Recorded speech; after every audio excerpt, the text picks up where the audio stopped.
Hi guys, welcome to Keeping It Simple Crafts. I hope everyone is doing good.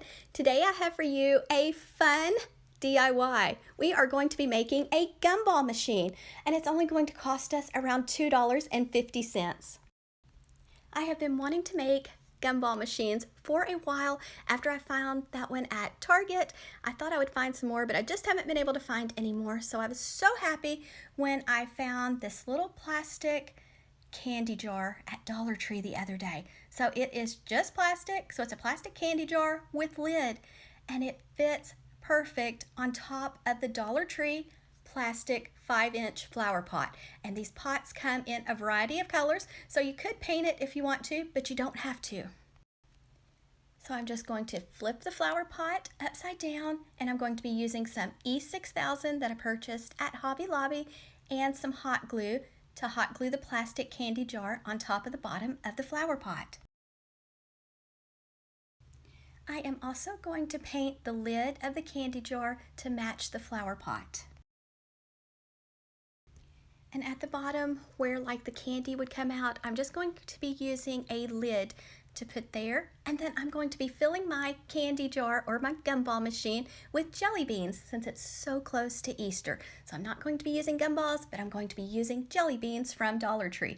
And look at these adorable Dollar Tree mini gumball machines. I just had to show you those. They're just too cute. Here's the bottom of the plastic candy jar with lid. If you want to screenshot the barcode, you can. And then also the bottom of the flower pot. If you want to screenshot it, you can. I think they are the perfect size that go together just right.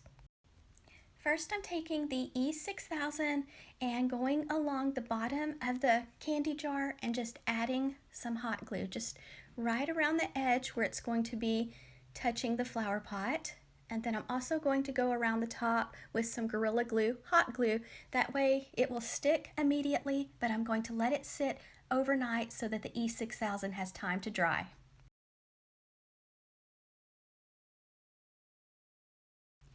If you are planning on using this, then you want to be generous with your E6000 and your hot glue. Now, if you're just going to use it for decorative purposes, then you don't have to add quite as much, but I am going to be using mine, so I wanted to make sure that it stays on and stays in place. I also painted the lid with bright red apple barrel paint that I picked up at Walmart for around $1. It took 4 or 5 coats to get it the color I wanted and the coverage I wanted. So I let that dry overnight too, and there's what the paint looks like. Everything has had time to dry, so now it's time to add the candy jar lid. And I just think the candy jar and the flower pot look so good together, and it really looks like a gumball machine. For the part where it looks like the candy would come out, this is a like Welch's grape juice, the bottle, the lid top, and then that's a pill bottle lid top. So I couldn't decide what size I wanted to use, so I just went ahead and painted them both with Waverly chalk paint in the color Steel so that I would have options. It took a couple coats of paint for the lids also, and then I just let them dry. And then I had these chalkboard tags and this chalkboard marker from Dollar Tree. So my daughter wrote the word candy 25 cents for me, and then we went with a smaller lid. So I just took some Gorilla Glue, hot glue, and just added it across the back of the little candy 25-cent sign, placed it on the center of the flower pot, or a little bit above the center of the flower pot, hot glued it on. Then the same with my lid. I just added some hot glue around the edge and then hot glued the little lid below the candy sign. Then I let the hot glue have a little bit of time to dry.